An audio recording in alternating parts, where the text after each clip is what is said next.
Have you heard of Lilith? She is believed to have been Adam's first wife, but her story goes far beyond that. This enigmatic figure has gained prominence in various settings, from Sunday schools to feminist collectives, from departments of Assyriology to TikTok videos. Lilith is a figure present in various cultural traditions and mythologies, emerging as a complex and mysterious symbol. From her origins in ancient Mesopotamian traditions to her more recent representations in Jewish feminism, Lilith continues to spark curiosity and fascination. Let's uncover the layers of this mythological figure together, exploring her many facets and the lasting impact she has had on culture and narratives over time. Let's start understanding the story of Lilith from the Bible. A good starting point is Genesis, the first book of the Bible. In the first chapter, we find the narrative of how the first humans came to be. According to the text, Elohim, God, made all of creation in 6 days. On the first day he separated light from darkness. On the second day he separated the waters below from the waters above. On the third day he separated the waters below and created dry land and vegetation. On the fourth day he filled the light and darkness with celestial bodies. On the fifth day he populated the waters and the sky with aquatic and flying animals. And on the sixth day he populated the dry land with terrestrial animals and humans. Regarding this last act, the creation of humans, the text says, God created man in his own image. In the image of God, he created him. Male and female, he created them. All of this is present in the first chapter of the Bible. In the next chapter, in Genesis 2, the creation story is retold with a slightly different sequence of events. The text says, in the day that Yahweh God made the earth and the heavens, when no shrub of the field was yet in the earth, and no plant of the field had yet sprung up. For Yahweh God had not caused it to rain upon the earth, and there was no man to till the ground, but a stream would rise from the earth and water the whole face of the ground. Then Yahweh God formed man from the dust of the ground, and breathed into his nostrils the breath of life, and man became a living being. Here, man is just a male being. After this, Yahweh plants the Garden of Eden and forms other animals from the ground, as he did with man. However, the text says that the man did not find among these animals a suitable helper for him. And then God made the man fall asleep, took a part of him and created the woman. When the man woke up, he said, "This is now bone of my bones and flesh of my flesh." The story continues from there. But what does all this have to do with Lilith? Since ancient times, many interpreters of the Bible have been intrigued by the contrast between these two creation stories. In the first story, man and woman seem to be created almost simultaneously. Male and female, he created them. In the second story, the man is clearly created before the woman, who is made from his body. This is now bone of my bones and flesh of my flesh. To resolve this apparent contradiction, and at the same time preserve the literal reading of both texts, some ancient readers understood that these passages were not talking about the same individuals. The second story definitely talks about Adam and Eve, as these names are explicitly mentioned in the narrative that follows. But in the first story, man and woman are not named, which led some readers to interpret that this passage was about the creation of Adam and another woman, his first wife, who was not bone of his bones and flesh of his flesh. This woman was Lilith. This raises a question. Who is Lilith, and where did these readers get this character from? Does the name Lilith appear in the Bible? Actually, yes, but in a different book. In chapter 34 of the book of Isaiah, there is a prophecy against the kingdom of Edom that says, "No nobles will be left to proclaim the kingdom. All her princes will vanish away. Her palaces will be overgrown with thorns, her fortified cities with nettles and brambles. She will become a haunt for jackals, a home for owls." In other words, the kingdom of Edom would be reduced to ruins and deserts. Instead of kings and palaces, the landscape would be overrun by weeds and wild animals. Continuing in this spirit, the text goes on. "The wild cats will live there with the hyenas, the satyrs will call their companions. There Lilith will rest and find a place for herself." This is the only occurrence of the word Lilith in the Bible. If you look in various English translations of the Bible, You might not find the word Lilith because many versions replace it with terms like night creatures, night monster, screech owl, or the desert witch. But in the original Hebrew, it says Lilith.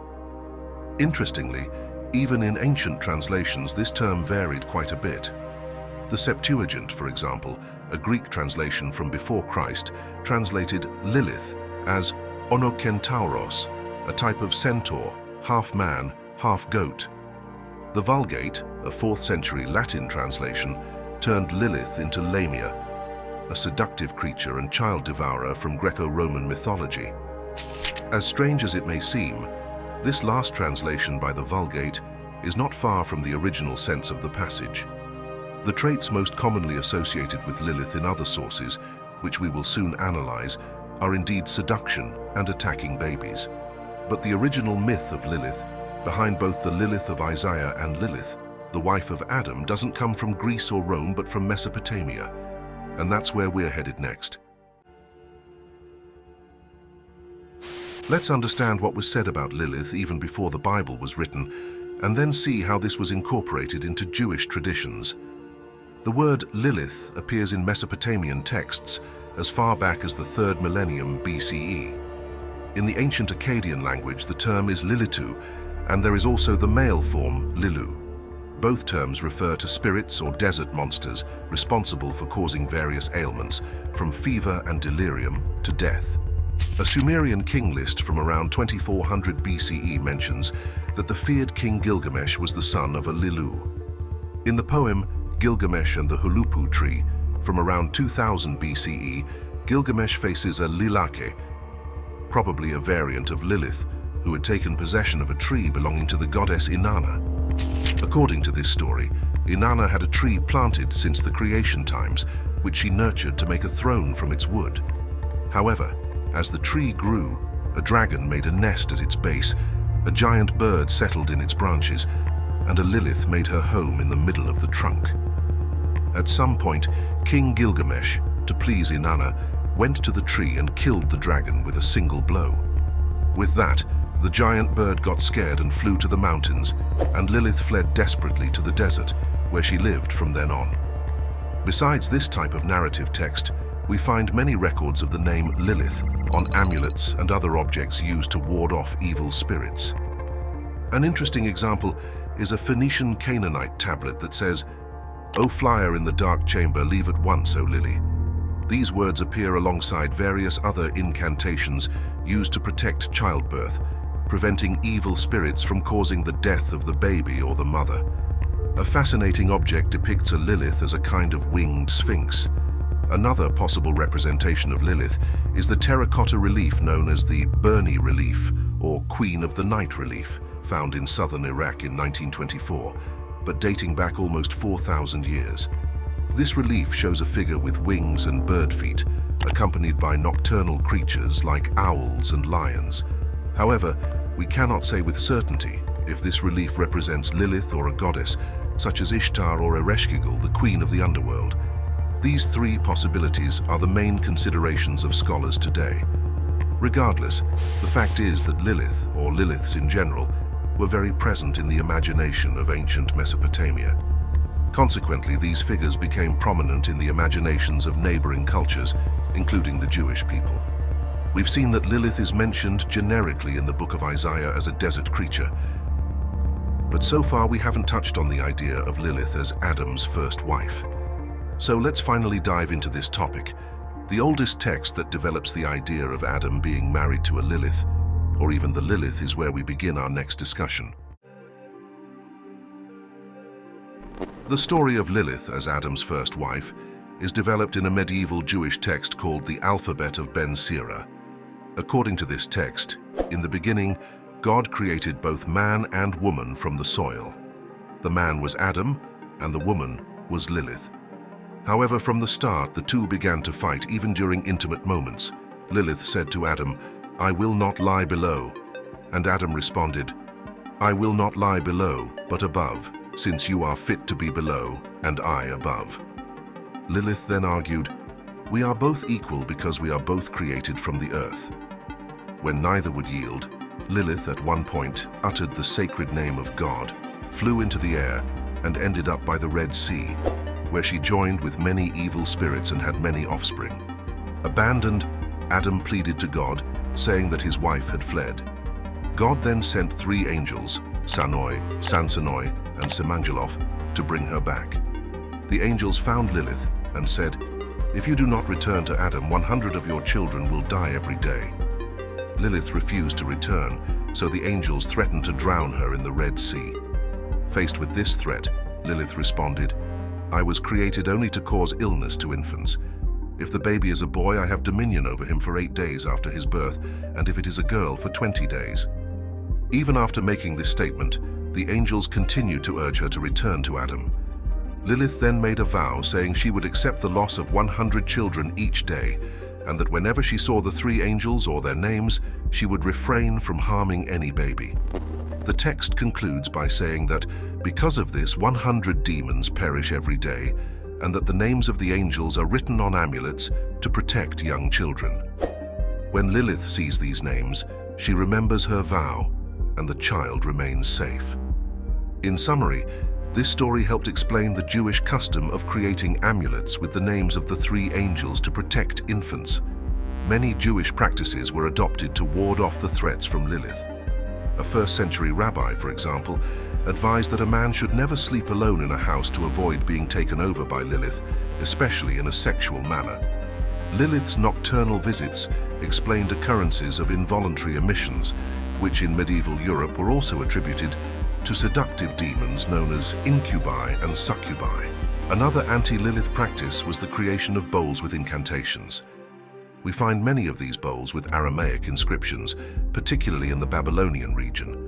One especially interesting bowl says, "In the name of the Lord of Salvations, may the evil of Lilith flee from this house in the name of Yahweh, God who disperses."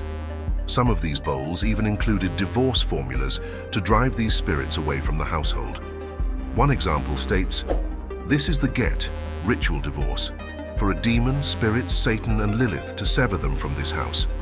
Just as demons write divorce letters and hand them to their wives, take your divorce letter, accept your stipulated share, leave, and depart from this house. Amen, amen, amen, Selah." Lilith, initially linked to myths involving malevolence and taboos, later became a positive icon, especially during the Jewish feminist movement in the 1960s and 70s. This movement, in line with the long tradition of interpreting the Bible and rabbinic tradition, aimed to challenge oppressive ideas and practices against women.